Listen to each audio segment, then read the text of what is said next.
네, 여러분들과 함께 경영학을 공부할 윤영지 선생님입니다. 이번 시간에는 제1장 경영학의 기초이념 들어가도록 할까요?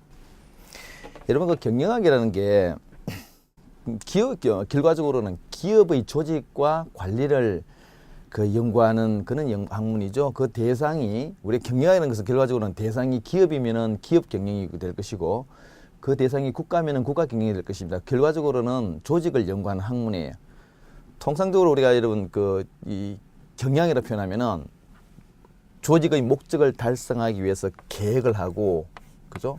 이 계획을 집행하기 위해서 조직을 꾸리고, 그죠? 조직을 꾸리고, 그리고 지시를 하고, 그리고 지시가 원만하게 수행되는지를 통제하는 것.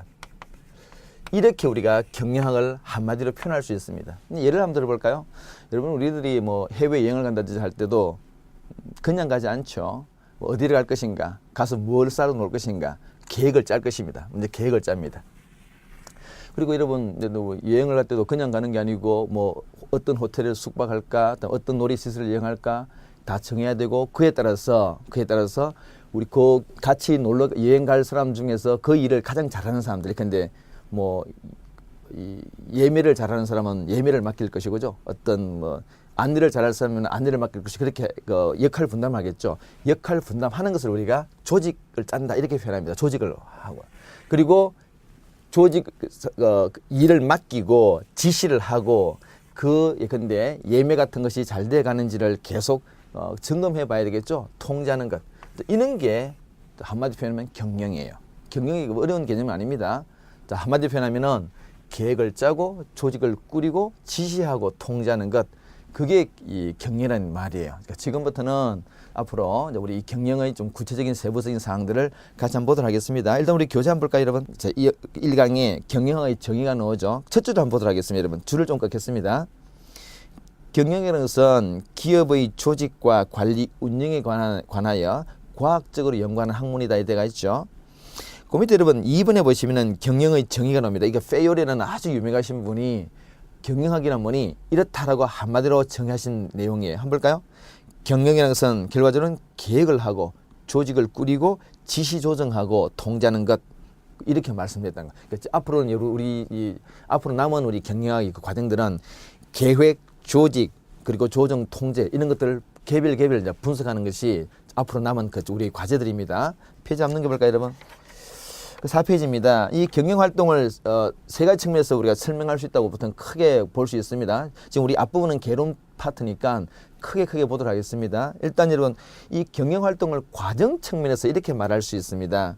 거기 보시면은 제가 좀 말했다시피 어떤 계획을 하고, 그죠? 계획 활동, 그리고 계획 달성에 필요한 조직을 꾸리고, 그리고 그걸 우리가 조직화한다 그럽니다. 조직 구성 활동, 그리고 이 계획이 효율적으로 시행되기 위해서 하는 지휘 활동, 그리고 마지막으로 통제 활동. 이렇게 우리가 이 경영 활동을 분석하는 것을 과정 측면에서 분석한다 이렇게 말합니다. 제가 좀 전에 말씀 이 경영학의 개념은 이 과정 측면에서 설명드린 것이죠.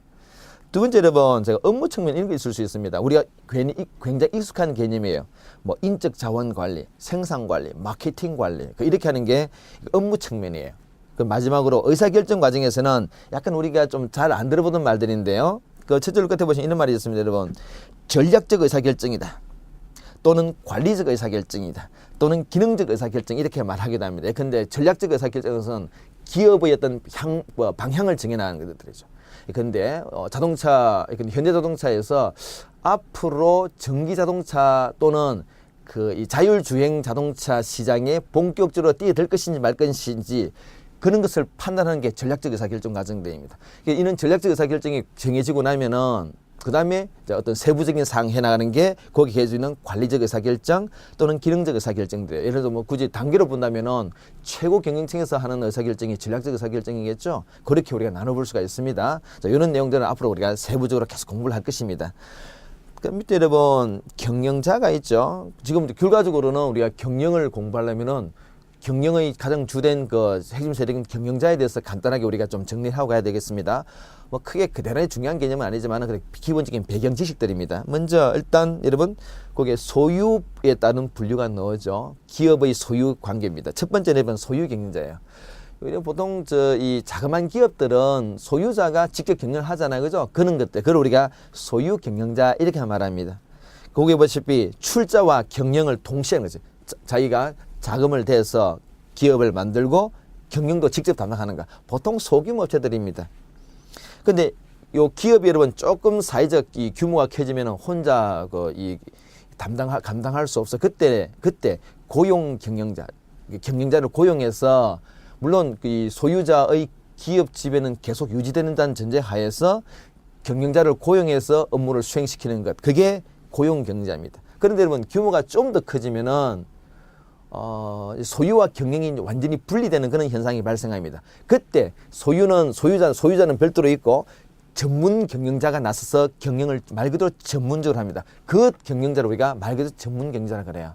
보통 오늘날 우리가 뭐 삼성이라든지 저는 대규모 그룹들은 대부분 다 전문 경영자들이 많죠. 그래서 그렇게 한번 보도록 개념을 한번 꺼보겠습니다.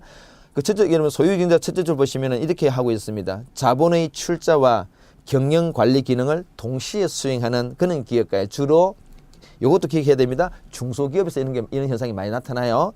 두 번째 여러분 고용 경자는 그게 첫째 줄 이런 말 있죠. 기업의 규모가 확대되고 기업 활동 내용이 복잡해짐에 따라서 소유 경영자가 좀 경영자를 고용해서 나아가는 그런 형태를 이야기합니다. 그 셋째 줄 끝에 이런 말 있죠. 이런 게 다 출제 포인트입니다. 소유주의 기업 지배가 계속 아직까지는 유지되고 있어요. 반면에 여러분 전문 경영자 보세요. 전문 경영자는 첫째 줄 끝에 이런 말 있죠. 소유와 경영이 분리된 경영체제에서 오늘날 우리가 주식회사 같은 걸 생각하시면 됩니다. 그런 분리체제에서 말 그대로 전문적인 지식을 가지고 경영만 전담하는 그런 경영자를 우리가 전문 경영자라 그래요. 일단 기본적인 개념을 보시고요. 오른쪽에 보시면은 이 경영자를 수익적인 계층에 따라 이렇게 분류하기도 합니다. 최고 경영자 또는 중간 경영자 또는 하위 경영자 이렇게 말하기도 해요. 최고 경영자는 여러분 교재에 설명되다시피 두 부류가 있습니다. 하나는 수탁, 우리가 회사에서 이사회란 말을 많이 들어보셨을 겁니다. 이사회. 뭐 이사회가 뭔지는 잘 모르지만은 이사회에서 뭔가 의사결정했다 이런 말들을 우리가 종종 언론을 통해 접합니다. 그죠? 그 이사회를 우리가 뭐라고 표현하냐?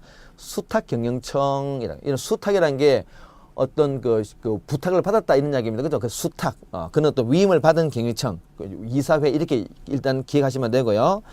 그 밑에 있는 전반경영청이 있죠? 말 그대로 전반적인 업무를 담당하는 대표적으로 사장 같은 지위에 해당되는 경자가 이 전반경영청이에요. 이런 기본적인 개념 배경 지식들입니다. 그리고 중간경영청은 우리 회사에서 보면은 뭐 실장이라든지 그죠? 뭐 부장, 과장 이런 직급들이죠. 그런 게 해당되는 층이 중간경영청이고 제일 마지막에 하위경영청은 뭐 반장 이런 계층들입니다. 그렇게 간단하게 여기서는 개념을 익히시면 되겠습니다. 저 페이지 넘겨서 좀 전에 우리가 봤듯이 여러분 그 전략적 의사결정, 관리적 의사결정 이런 걸 공부했죠. 뭐 똑같은 이야기입니다. 확인한 용인데요. 전략적 의사결정은 누가 한다 그랬습니까? 최고 경영층이 하겠죠, 그죠? 아까 말했듯이 기업의 어떤 방향을 잡아주는 거예요. 이게 방향이 설정되고 나면 구체적인 실무적인 의사결정이 필요하겠죠. 그게 이제 관리적 의사결정입니다. 주로 중간 경영층이 하는 것들이에요. 좀 전에 봤던 뭐 국장, 과장, 그죠? 부장 이런 계층이 하는 것입니다. 마지막에 일선 현장에서 하는 것 이게 이제 업무적 의사결정으로서 구체적으로 하위 경영층에서 실제로 하게 되는 그런 의사결정 과정들입니다. 뭐 일정 계획을 짠다든지, 뭐 구체적인 감독을 한다든지, 구체적인 통제 활동하는 것 그런 것들로 이야기하겠죠. 그 밑에 여러분 또 양가로 3번에 보시면은 수평적 차원에 따른 분류가 있기도 해요. 이거는 우리 같은 뭐 마케팅 부장, 그죠? 이런 부장들이죠. 이런 걸 우리가 직능 경영청 또는 기능 경영자라고 말하기도 합니다. 뭐 생산부장, 마케팅 이런 것들이에요. 우리 일종의 부서 경영자들이죠. 이에 반해서 여러분 전반 경영자 또는 종합 경영자는 예컨대 사장이에요. 그러니까 최고 경영층입니다. 요렇게도 또 경영자들을 다양한 어떤 그런 기준에 따라서 나누기도 한다는 얘기죠. 오른쪽에 이런 기업을 이때까지 여러분 경영자를 좀 봤어요. 지금부터는 기업을 좀 보겠습니다. 기업. 어차피 우리가 지금 경영의 가장 궁극적인 대상이 우리는 기업 경영을 공부하는 파트이기 때문에 기업에 대해서 좀 보도록 하겠습니다. 기업은 여러분 기본적으로 생산활동을 담당하는 주체죠. 그죠? 물론 이윤의 극대화를 추구합니다. 한편은 여러분 요즘은 이윤의 극대화뿐만 아니라 소비자의 어떤 만족도라든지 또는 사회적 책임까지 수행하는 그런 어떤 역할을 담당하기도 해요. 그만큼 어떤 기업의 사회적인 비중이 중요해졌기 때문에 사회에서 다양한 역할을 요구합니다. 그 중심 세력이 되는 기업을 좀 보자고요.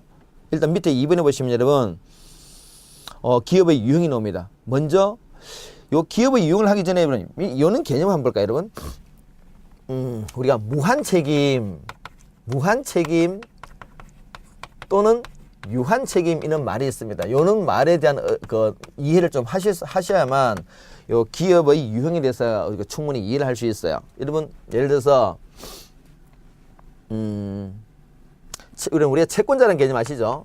채권자가 기업에게 돈을 빌려줬어요. 채권자 A라는 사람이 기업에 B라는 기업에게 이렇게 한 100억을 빌려줬습니다. 그럼 A는 채권자가 될 것이고 기업은 채무자가 되겠죠, 그죠?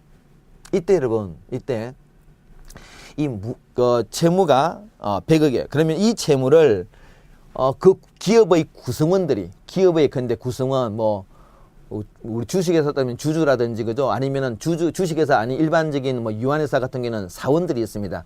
이 주주나 사원들이 어떤 식의 물론 여기서 말하는 여러분 사원이라는 것은 내가 좀 전에 말씀 사원은 우리 일반 회사의 사원 그런 개념이 아닙니다. 일종의 그 주식회사에서 주주와 같이 유한회사 또는 이 한명합자회사 같은 그런 회사들에서는 사원이라는 어떤 주주 비슷한 구성원들이 있습니다. 그 사원들이 어떤 책임을 지느냐에 따라서 예를 들어서요.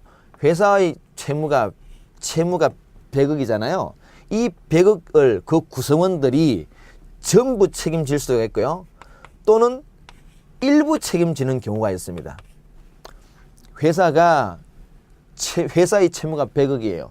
100억일 때 그 구성원이 각각이 전부 책임을 지느냐 아니면은 각각이 일부의 책임만 지느냐에 따라서 각각이 전부 책임질 때 그 형태를 우리가 이렇게 표현합니다. 무한책임이다 이렇게 표현합니다. 이 말을 뜻을 이해하길 바랍니다. 그래서 무한책임이다. 그렇게 무한책임지는 구성원을 우리가 무한책임사원 이렇게 말해요. 사원이란 좀 전에 말했던 이 사원은 우리 회사의 일반적인 사원을 말하는 개념이 아닙니다. 두 번째, 일부 책임지는 그 구성원을 말 그대로 유한책임이다 이렇게 표현해요. 여러분 이 말 아시겠죠? 유한이라는 것은 채무 전부에 대해서 책임진다 이 말이고 유한이라는 것은 책임이 한정되어 있다 이 말입니다. 어떻게 한정되는지 그건 좀 이따 보자고요. 일단 유한책임 사원이 있어요. 일단 여러분들은 여기서는 이 무한책임과 유한책임이라는 개념을 좀 익히시고요. 그 의미가 이런 거라는 거죠. 이런 거라. 자, 이거를 전제로 해서 이야기를 하나씩 좀 풀어보겠습니다. 여러분 기업의 유형에 따라서는 요 기업의 구성원들이 있잖아요. 구성원들이 빚처였던 회사의 대외적인 채무를 각각이 전부 책임지는 그런 회사도 있고 아니면은 그 구성원들이 기업의 채무의 일부씩 책임지는 그런 회사도 있습니다. 그래 또는 구성원들이 일부는 전부 책임지고 일부는 또 말 그대로 유한 책임지는 이런 어떤 회사도 있어요. 그리고 회사라는 것은 이는 책임지는 구성원이 어떻게 구성되는지 따라서 다양한 회사의 유형으로 나뉘어지기도 합니다. 자, 그걸 보도록 하겠습니다. 먼저 개인 기업입니다. 여러분. 개인 기업은 말 그대로 구성원이 한 명밖에 없는 거예요. 예컨대 내가 오늘 회사를 만들었어요. 직원이 아무도 없어요. 주주도 아무도 내 혼자 그게 말 그대로 개인 기업입니다.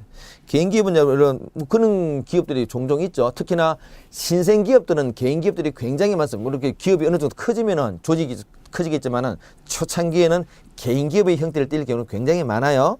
자, 여러분 그걸 보시면은 개인 기업의 특징 한번 볼까요, 여러분? 당연히 계획과 의사 결정이 단독으로 신속하게 이루어지겠죠. 그러나 여러분 이런 기업들이 제 사회적에서 볼 때는 큰 신뢰성이 없겠죠. 그래서 두 줄을 보시면은 당연히 기업 운영에서는 구성원이 다 책임져야 됩니다. 이게 개인 기업은 무한 책임이에요. 기업의 책임이 그 구성원의 책임 똑같습니다. 그 기업 구성원이 기업의 책임을 전부 다 책임져요. 이게 무한 책임으로 구성되어 있습니다. 근데 이게 여러분 인재 모집이라든지 또는 자금 확보 같은 데 어렵겠죠, 그죠? 대외적인 신뢰도가 낮기 때문에 그지. 자, 두 번째로요. 요보다 좀 더 기업이 큰 게 한명회사입니다. 자, 한명회사는 여러분 이렇게 구성되어 있어요. 구성원 전체가 무한 책임을 지는 무한 책임 사원으로만 구성되어 있어요. 그럼 이 말은 뭡니까? 회사의 채무가 100억이라면은 근데 사원이 3사람 있다. 그러면 3사람이 각각 전부 다 책임져야 돼요. 이게 무한 책임 사원으로 구성되어 있다. 이렇게 말해요. 이 무한 책임 그걸 한 명 회사라 그러는데요. 이 한 명 회사는 그 무한 책임 사원들이 경영도 담당하고 각각이 회사를 대표하게 됩니다. 말 그대로 무한 책임 지는 대가로 경영도 담당한다는 이야기죠. 그죠? 한 명 회사가 뭐로 구성되어 있다? 그렇죠. 무한 책임 사원으로만 구성되어 있습니다. 그걸 기억하셔야 돼요. 시험은 이렇게 물어봅니다. 무한 책임 사원으로만 구성된 회사가 뭐니? 그러면 여러분들이 한 명 회사 이렇게 말해야 돼요. 두 번째, 그 합자회사 보세요, 여러분. 합자회사는 이런 경우예요. 일부는 무한 책임 사원이 있고 일부는 유한 책임 사원이 있어요. 그 사원이 구성되어 있는데 그 사원이 일부는 회사 채무 전부를 책임지고 일부는 일정한 범위 내에서 책임진다. 달리 말하면 유한 책임 사원이다 이 말이에요. 그리고 이게 그런 게 우리 합자회사라 그럽니다. 합자회사는 그래서요. 합자회사는 무한 책임 사원들이 뭐를 담당하느냐? 경영을 담당해요. 유한 책임 사원은 경영을 담당하지 않습니다. 그냥 출자에 대한 어떤 이익만 나누는 것이 경영권이 없어요. 이거 우리 한 명 회사는 우리 한 명 회사 같은 경우는 정리 좀 해보면은 한 명 회사는 무한 출자 사원으로 구성되어 있는데 무한 책임 사원으로 구성되어 있는데 이 무한 책임 사원들은 무한 책임지는 만큼 그죠? 무한 책임지는 만큼 경영도 담당하고 출자도 담당하죠. 그죠? 출자도 담당하고 자금을 댄다는 이야기죠. 그리고 어떻습니까? 경영도 직접 담당하고 그 회사의 채무에 대해서 각각 전부 책임져요. 그런데 합자에서는 여러분 합자에서는 어땠느냐? 좀 전에 말했다시피 합자에서는 무한 책임 사원과 유한 책임 사원으로 구성되어 있죠. 그 무한 책임 사원은 이렇게 구성됩니다. 이렇게 이거는 출자도 담당하고 다만 또 경영도 담당합니다. 경영권도 있다는 얘기죠. 반대로 유한 책임 사원은 책임이 한정되어 있기 때문에 굳이 경영권은 없다는 얘기죠. 그냥 출자만 담당해요. 이렇게 구성되어 있습니다. 그 한 명 회사와 합자회사 구성이 다르다 꼭 기억하시길 바랍니다. 마지막으로 여러분 아래쪽에 4번에 보시면은 유한 책임 회사예요. 이 유한 책임 회사는 요 합사회사보다는 또 사이즈 규모가 좀 더 커요. 한 50명까지 사원이 구성되어 있습니다. 이 유한 책임 사원은 말 그대로 뭐로 구성되어 있냐? 회사 이름에서 있다시피 유한 책임지는 사원들로만 구성되어 있습니다. 유한 책임. 회사가 채무를 100억지면은 그 구성원인 사원들은 각각이 일부씩만 책임지는 그런 경우가 유한 책임 사원이에요. 자, 페이지 넘겨보겠습니다. 다음 6번에 보시면 여러분 주식회사가 있죠. 주식회사 이게 오늘날 우리 현대 그 기업 환경에서 가장 많은 비중을 차지하고 있는 기업이 주식회사죠. 자, 주식회사는 여러분 아시다시피 주주로 구성돼요. 주주. 그죠? 주식회사는 말 그대로 주식을 발행해서 주식을 인수한 사람을 우리가 주주라 그러죠. 그러니까 주주로 구성되어 있는 그 회사가 주식회사입니다. 말 그대로. 그럼 우리 주식회사가 주식이라는 게 이거죠. 주식이라는 자체가 우리 회사의 소유권이 있습니다. 회사의 소유권이 있다면은 이 소유권을 나누어서 그 분량적인 일부, 근데 요게 각각이 하나의 주식들입니다. 요 주식을 구입했다 그러면 이게 이제 주주가 되죠. 주식을 인수하면은 주주가 됩니다. 주주가 됐단 말은 그 회사의 말 그대로 소유권의 일부를, 소유권이죠. 소유권의 분량적 일부입니다. 소유권의 분량적 일부예요. 이 분량적 일부를 확보한 사람이기 때문에 이 주주는 말 그대로 회사의 주인이에요. 물론 전체의 주인은 아니죠. 분량적인 일부를 가진 주인입니다. 이는 주주로 구성된 그 회사가 주식회사고요. 이 주식회사는 여러분, 요 주주들 있잖아요. 이 주주들은 어떤 책임을 지느냐? A라는 이 주식회사가 대외 채무가 100억이에요. 대외 채무 100억입니다. 그러면 이 주주들은 어떤 범위에서 저 채무 100억에 대해서 책임을 지느냐? 자기가 인수한 요 주식의 크기, 예를 들어서 요 B라는 주주가 주식을 1억 정도 인수했습니다. B는 이 A 주식회사의 주식을 1억 정도 가지고 있다는 이야기죠. 그러면은 주주 B는 A 주식회사의 채무, 대외 채무 100에 대해서 어떤 부분이 책임지느냐? 1억 이것만 책임진다는 거죠. 이게 말 그대로 유한책임입니다. 이 주식회사는 유한책임 회사보다 좀 더 규모가 큰, 본질은 같습니다. 유한회사입니다. 유한책임을 지는 그런 회사입니다. 자, 보도록 하겠습니다. 교재 한번 볼까요, 여러분? 주식회사예요. 주식회사입니다. 주식회사 보시면은 첫 줄을 한번 읽어보겠습니다. 기업 명의의 주식을 발행해서 사람들에게 나눠주고 그 자본을 모아서 설립된 기업이에요. 특징이 있습니다. 첫 번째, 가장 중요한 특징입니다. 유한책임제도예요. 말씀드렸다시피 주주들은 어떤 부분이 책임진다고요? 요게 1억을 우리가 출자 금액이라고 표현합니다. 출자 금액의 범위 내에서만 책임진다. 더 이상 추가적인 책임을 지지 않습니다. 두 번째, 말고 주식이죠. 주식. 세 번째, 소유와 경영. 여러분, 아까 말씀드린 여러분, 이 주주들이 소유자들이에요. 소유자들. 그죠? 근데 이 주주가 직접 회사를 경영하지는 않죠. 전문 경영인들이 있습니다. 그래서 이걸 주식회사로 우리가 이렇게 표현하죠. 소유와 경영이 분리된 그런 기업 형태를 이렇게 표현합니다. 가장 대표적으로 소유와 경영이 분리된 형태. 오늘날 우리 현대 자본주의 사회에서 가장 일반적인 기업 형태죠. 다음에 주식은 여러분, 우리 주식시장에서 주식의 거래가 아주 활발하죠. 주식의 양도가 아주 쉽고요. 또 우리 주식회사는 여러분 가장 중요한 의사결정 기구가 누구냐? 이 주주들이 모여있는, 즉 소유자들인, 이 기업의 소유자인 주주들이 모여있는 모임, 그걸 우리가 주주총회라. 주주총회에서 중요한 의사결정 다 합니다. 그 회사의 이사를 뽑고, 그죠? 그런 것도 우리가 주주총회에서 다 결정해요. 최고 의사결정기구는 주주총회가 있습니다. 그리고요, 이사회도 있고요. 그리고 우리 주주총회에서 이사들을 뽑으면은 그 이사들이 모여서 주요한 실무적인 의사결정합니다. 그 의사결정하는 그 공간을 우리가 이사회라 이렇게 표현해요. 그리고 또 주식회사의 감사도 있습니다. 왜냐하면 이사들이 업무를 제대로 수행하고 있는지를 감사해야 되기 때문에 감사도 있다는 거죠. 이렇게 구성되어 있는 게 주식회사입니다. 쉬우면 여러분, 요 주식회사를 종종 물어봅니다. 그 주식회사의 특징을 물어본다는 이야기죠. 조금 이따가 여러분 더 알아보기도 보겠는데요. 그 위에 올라가서 여러분, 이 유한책임 회사라는 걸 한번 보도록 하겠습니다. 요 유한책임 회사는 이랬어요. 유한회사인데요. 좀 전에 우리가 봤던 유한회사인데요. 유한회사라면은, 유한책임사원으로 구성되어 있다, 그렇죠? 유한책임사원으로 구성되어 있어요. 유한책임사원으로 구성되어 있는데, 이 유한책임사원들은 원래는 경영권이 없어요. 그런데요, 이 유한책임회사는 어떤 회장관이 이 유한책임사원들이 경영을 담당합니다. 경영을 담당한다 그러면 여러분, 이게 우리가 한 명 회사에서 마치 무한책임사원들이 경영을 담당했다고 똑같은 거는 구조죠, 그죠? 그렇게 구조되어 있습니다. 근데 또 한편으로 있잖아요. 요 유한책임회사는 여차하면은 주식회사로도 바로 변경될 수 있는 그런 회사예요. 그래서 이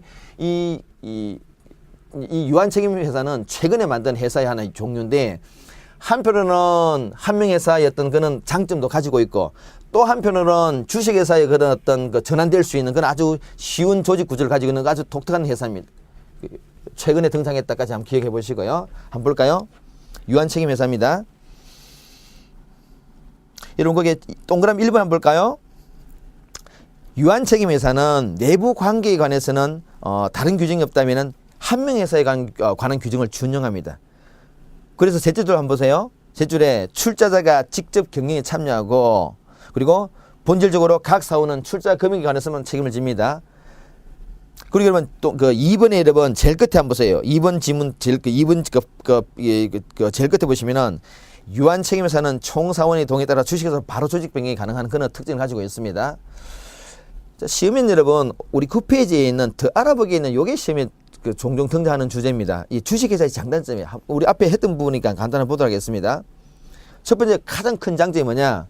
소유권자가 책임이 무한 책임을 지지 않는 거지. 여러분 우리가 현대 자본주의에서 기업을 경영하다 보면 부도의 위험이 있습니다. 그런데 만약에 기업이 부도가 됐을 때 소유자가 무한 책임을 지게 되면은 재기가 어려워요. 그래서 일종의 어떤 위험, 그 기업의 위험으로부터 어떤 그 기업 경영자, 기업 소유자를 보호하기 위해서 사실은 이런 책임을 마련하고 있어요. 그래서 첫 번째는 소유권자 유한 책임 제도. 두 번째, 그래서 소유와 경영이 분리되기 때문에 전문 경영자를 도입할 수 있고요. 세 번째는 기업 자체가 여러분 개인 기업 이런 거와 달리 굉장히 장기적으로 존속 가능한 기업들입니다.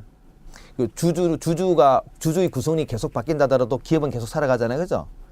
그다음에 소유권 이전이 굉장히 용이합니다. 여러분 소유권 이전이라는 게 주식을 판다는 얘기죠. 우리는 주식 거래 제도가 활성화되어 있기 때문에 활발한 어떤 주식 거래가 이루어지고 그 자체가 여러분 뭡니까? 소유권 자체가 쉽게 이동하는 모습들이죠. 그리고 얼마든지 여러분 자본 조달을 확대할 수 있습니다. 기업은 여러분 이 주식을 정자를 통해서 이 기업에 필요한 자금을 쉽게 확보한다는 얘기죠. 반대 단점이 있습니다. 요 단점은 가장 치명적인 단점은 여러분 이 주식 회사는 있잖아요. 굉장히 어떤 국가의 어떤 간섭을 많이 받습니다만은 그것도 단점이지만은 큰 단점이 이중과세예요. 여러분 이중과세란 말이 뭡니까? 세금을 두 번 낸다는 얘기죠. 회사가 여러분 회사가 기업이 어떤 수익을 창출합니다. 그럼 여러분 여기서 우리가 보통 법인세를 내잖아, 그죠? 기업이 일정한 어떤 수익을 창출하면은 법인세를 냅니다. 그런데 회사가 수익을 내고 나서 이걸 우리 주주들에게 배당을 해줍니다. 배당을 해주면은 요 배당금은 주주의 또 개인 주주가 받게 되고 주주는 또 이 배당금에 대해서 또 소득세를 내게 됩니다. 여러분 이 배당금이 사실은 같은 본질이 같은 거잖아요, 그죠? 근데 회사 차원에서도 한번 세금을 내고 법인세로서 세금을 내고 또 주주는 자기 소득세로 또 세금을 냅니다. 똑같은 이익인데 두 번 세금 내는 꼴이다. 이게 이제 이중과세라는 아주 우리 어떻게 보면은 그 주식회사에서 가장 예민한 그런 어떤 그 단점들입니다. 이런 걸 좀 기억하셔야 돼요. 시험에 나올 수 있습니다. 제 밑에 설명해놨죠, 그죠? 그 테이블 밑에 보시면 제가 일어났네요. 주식회사에서 가장 두드러진 단점은 이중과세다. 주식회사 사업상 이익이 났을 때 소득세가 주식회사에 부과되면 이게 이제 법인세입니다. 법인세요. 두 번째는 세후 이익을 주주에게 배당하면은 주주는 다시 또 배당금을 개인 소득 인식하기 때문에 국가는 또 세금을 매겨요. 자, 그렇게 보도록 하겠습니다. 지금까지 공부한 사항 중에서는 이 주식회사의 장단점이 가장 시험에 잘 나올 주제입니다. 오케이. 밑에 중간 체크 한번 볼까요? 자, 주식회사에 대한 답하시오. 첫 번째, 주식회사는 소유와 경영이 분리되어 있다. 그렇죠. 두 번째로, 주식회사는 정권을 통한 자본조달이 가능하다. 그렇죠. 이게 주식을 발행해서 자본을 조달하는 그걸 정권화한다 그럽니다. 맞아요. 세 번째, 주주는 여러분 무한 책임 아니고 뭡니까? 유한 책임이죠. 4번에 주식회사는 주주총회 이사 감사. 그렇습니다. 오케이, 페이지 넘겨볼까요? 다음 여러분 남은 거는 이제 기업 집중이에요. 기업 집중은 지금까지는 우리가 기업의 유형을 좀 봤고요. 근데 기업들이 여러분 2개 이상의 기업들이 한 개의 기업이 된다든지 또는 기업은 2개로 존재하지만은 상호간에 밀접한 어떤 협력 관계에 들어갈 수 있습니다. 그런 것들 우리가 기업 집중이라 그래요. 주로 뭐 경쟁력을 높인다든지 기업의 합리성을 달성한다든지 뭐 생산 원가를 떨어뜨린다든지 여러 가지 목적으로 기업 집중 현상이 나타납니다. 이걸 조금 분류를 좀 해보도록 하겠습니다. 밑에 보시면 여러분 형태는 첫 번째 형태가 카르텔입니다. 카르텔은 이게 동종 기업 간의 수평적인 결합입니다. 여기 이런 말이에요. 예를 들어서 그 A라는 자동차 회사랑 B라는 자동차 회사가 법적으로는 결합하지 않습니다. 법적으로는 결합하지 않는데 뭐 업무적으로 결합하는 게 그냥 판매를 같이 한다든지 그죠? 아니면 뭐 가격 책정을 같이 한다든지 그런 관계 있을 때 이걸 우리가 카르텔이라 그래요. 기업 연합이라 그럽니다. 법적으로는 독립되어 있습니다. 그런데 뭐 생산이라든지 판매 이런 것들을 상호 협력하여서 해나가는 그런 체제를 우리가 카르텔이라 그래요. 교재 한번 보세요, 여러분. 그 첫째 줄 보시면은 특징이에요. 카르텔은 동종 기업 간의 수평적 결합이다. 이게 수평적 결합 말은 이런 형태로 우리가 수평적 결합이라 그래요. 포인트는 여러분 독립성을 유지한다. 이게 가장 키워드입니다. 독립성을 유지한다. 이 회사 두 개 회사가 하나의 회사로 결합하지 않습니다. 요거보다 여러분 좀 더 강력한 게 뭐냐? 트러스트예요. 이런 우리 M&A란 말을 많이 들어보셨죠? 합병, 기업 합병한다. 기업 합병 그게 트러스트입니다. 보도록 하겠습니다. 트러스트는 동종 기업이라든지 또는 이종 기업 간의 인수합병을 통해서 승계. 이거는 포인트가 이겁니다. 이런 합병이 발생하면은 두 개의 기업이 완전히 독립성 상실하게 돼서 하나의 기업이 되는 거죠. 카르텔 같은 경우는 독립성을 상실하지 않습니다. 그런데 트러스트는 두 개의 기업이 하나로 뭉치되는 그런 현상을 나타냅니다. 세 번째가 여러분 컨체너. 이 컨체너는 이 컨체너 형태는 이걸 떠올리시면 돼요. 우리나라 재벌을 떠올리시면 돼요. 재벌. 여러분 재벌들은 기업이 굉장히 많죠. 법적으로는 여러분 다 개별 기업인데 서로 종속되어 있습니다. 뭐로요? 금융적으로. 재무적인 관점에서 종속되어 있고 법적으로는 독립된 있는 형태. 거대한 어떤 그 기업 집단이죠. 컨체너 거래 한번 보도록 할까요? 최초 이런 말로 여러분 법률적으로는 독립성이 있으나 그 개별 기업 여러분이 삼성그룹만 하더라도 그 안에 수많은 기업들인데 그 기업들이 법적으로는 다 독립되어 있습니다만은 그러나 또 한편은 서로 얽혀 있어요. 금융적으로 그죠? 서로 상호 출자 같은 걸 통해서 그죠? 그런 것들 이야기합니다. 그래서 금융상 종속되어 실질적으로는 독립성 상실된 그 경우이더라. 제일 밑에 줄 제가 이렇게 놨죠. 한국의 재벌 기업이 예상된다. 그렇게 이해하시면 되겠습니다. 마지막에 여러분 컨글로메레이트 이 기업 이것은 우리나라는 없는데요. 이건 미국에서 나타난 현상입니다. 미국은 여러분 그 수평적 또는 그 이 수익적인 기업 통합을 금지하고 있습니다. 그 수평적 기업 통합, 수익적 기업 통합은 여러분 오른쪽에 옆에 한번 볼까요? 그게 11페이지 보시면 기업의 통합 방향에 따른 구분이 나오죠. 수평적 통합, 수익 통합이 있는데 수평적 통합은 이거 좀 전에 봤듯이 A 자동차 회사가 A 자동차 회사랑 E 자동차 회사랑 B 자동차 회사가 결합하는 것, 이걸 우리가 수평적이다 이런 말을 씁니다. 근데 이런 수익적인 결합은 이거예요. 수익적인 결합은 A 자동차 회사가 있습니다. 이 회사가 이 자동차 회사에 원료를 공급해주는, 자동차니까 철강이 필요하겠지만 철강 회사가 있어요. 철강. 그리고 이 A 자동차를 판매하는 자동차 판매 회사가 있을 수 있습니다. 만약에 이 A 자동차 회사가 원료를 공급해주는 철강 회사를 합병할 수 있습니다. 또는 이 A 자동차 회사가 자기 회사를 자동차를 판매하는 판매 회사를 합병할 수가 있어요. 이런 걸 우리가 수익적 결합이다 이렇게 표현합니다. 이걸 좀 더 정확하게 표현하면 얘를 우리가 전방통합이다 이렇게 표현해요. 전방통합이다. 이걸 우리가 A 자동차가 이렇게 합병해서 우리가 이걸 후방통합이다 이렇게 표현해요. 이게 수익적인 통합입니다. 그래서 이는 어떤 미국 같은 경우에 이는 수평통합과 수익통합이 아주 엄격하게 금지되어 있어요. 그래서 미국은 어떤 현상이 나타나냐 이렇게 합니다. 여러분 조금 전에 봤지 뭐 A 회사, B 회사, B 자동차 회사 이렇게 결합하는 요게 수평 결합이고죠. 이게 수평 결합이고 이게 수평 결합이고 이게 수직 결합이 했잖아요. 그죠? 미국은 수평 결합, 수직 결합을 엄격히 금지하고 있습니다. 그래서 미국에서는 어떤 현상이 나타나냐? A 자동차 회사가 근데 식품 회사를 합병하는 게 이건 뭐 여러분 수평 결합이라는 것은 이건 수평 결합이라는 것은 동종 우리 자동차 회사가 자동차 회사를 합병하는 게 이건 동종이죠. 그죠? 동종 기업을 합병하는 것이 수평 결합인데 이거는 아주 이종 기업을 업종을 결합하는 것 이게 컨글로머레이트입니다. 우리나라는 없습니다만 미국에서 이런 현상이 나타나고 있습니다. 한번 보도록 하겠습니다. 또 보시면 봐봐요. 수평적 또는 수익적 기업 통합에 속하지 않는 합병 형태를 가리키더라. 그래서 밑에 여러분 다섯째 줄 보면 이런 말 있죠. 기업의 성장 전략으로서 이종 업종 간의 다각화. 이종 업종으로. 그래서 이 자동차 회사가 식품 회사 이렇게 전혀 업종이 다른 쪽으로 다각화하는 현상. 이런 걸 우리가 이렇게 말하고 있습니다. 자, 오른쪽에 여러분 체크를 한번 볼까요? 1번에 기업 집중에 대해서 답하시오 해놨습니다. 1번에 컨글로머레이트는 이종 기업 간의 합병으로서 강한 경쟁을 확보할 수 있다. 이게 맞는 말이죠. 맞는 말입니다. 2번에 카르텔은 동종 기업 간의 수평적 결합으로서 독립성을 아니죠. 여러분 이 카르텔은 독립성이 유지된 게 가장 키포인트였습니다. 틀렸죠. 3번에 트러스트는 수평 수익적 결합으로서 결합성이 강하다. 이런 트러스트는 합병하는 거죠.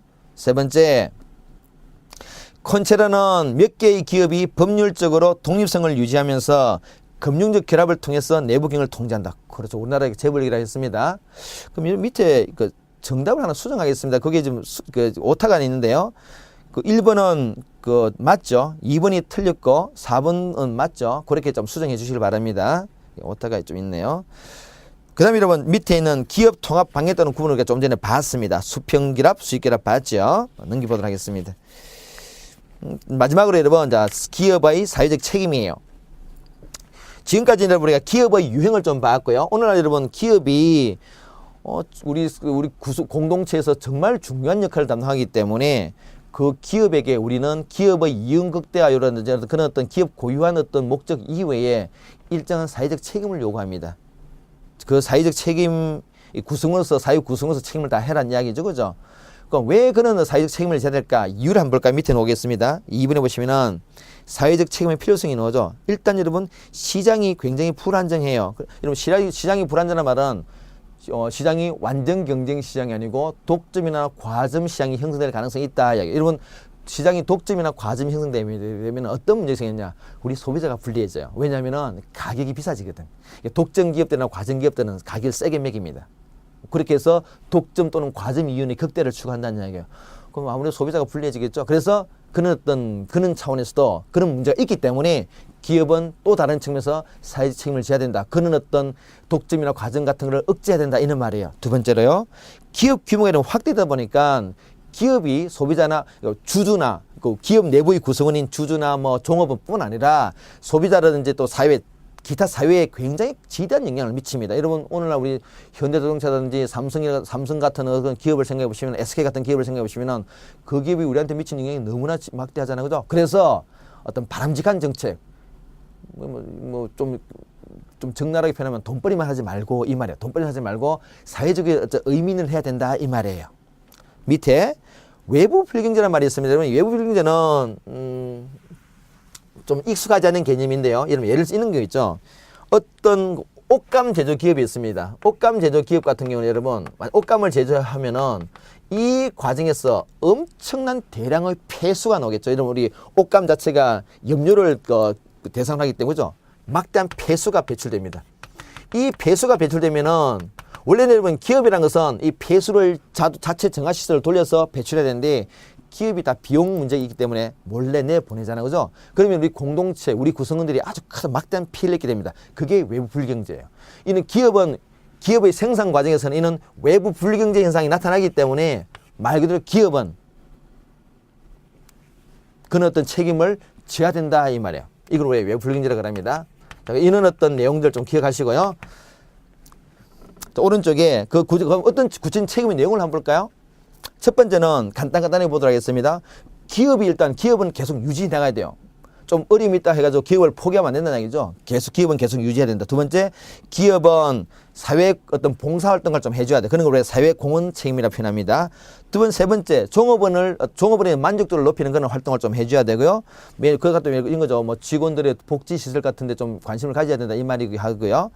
네 번째는 이해관계자, 주주라든지 채권자라든지 이런 어떤 이해관계자의 이익이 충만해질 수 있도록 그렇게 노력을 해야 되고요. 그다음에 다섯 번째 후계자도 키워야 되고 여섯 번째는 정부의 어떤 법을 지켜서 정부에 대한 책임. 그다음에 마지막으로 여러분 좀 봤다시피 이런 외부 불경제 현상이 나타날 수 있기 때문에 공해 방지에 최대한 노력을 해야 됩니다. 그런 어떤 책임의 내용이 있다는 거죠. 그래서 페이지 넘겨보시면 여러분 캐럴 교수가 4가지 사회적 책임을 이야기하고 있습니다. 요거는 가끔씩 시험에 나옵니다. 단계를 한번 볼까요, 여러분?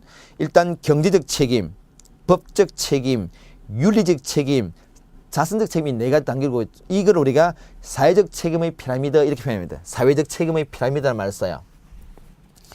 그럼 여러분 구체적인 내용을 보시면은 그럼 경제적 책임은 뭔데? 일단 기업은 이윤을 창출해야 된다는 거죠. 그래서 기업을 존속시켜야 된다는 얘기입니다. 두 번째는 법적 책임은 뭐냐?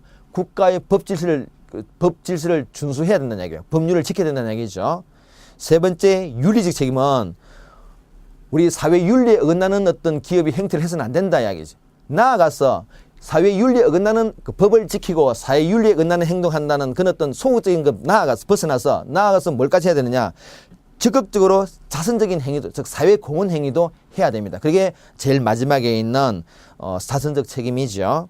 뭐 기부라든지 그죠? 뭐 그런 걸 해야 된다는 얘기입니다. 요 캐럴의 여러분 그 사회적 책임 피라미드는 가끔 종종 물어보니까 여러분이 꼭 정리해야 될 것 같습니다. 마지막으로는 그 마무리 체크하고 정리해 볼까요? 마무리 체크입니다. 그럼 3번 한번 볼까요, 여러분? 두 사람 이상이 공동 출자하고 경영에 대한 무한 책임을 지고 기업 경영과 대표권을 가진 형태는 우리 한 명이 써야죠. 다음 9번 한번 볼까요, 여러분?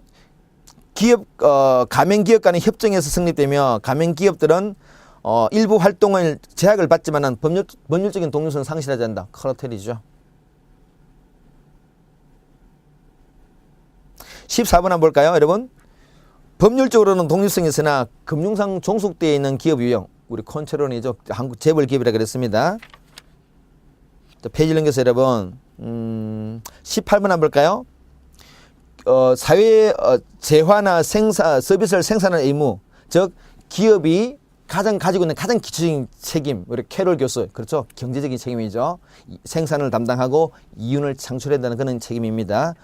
오케이, 이것으로서 이번 첫 강의는 마치도록 하겠습니다. 수고하셨습니다.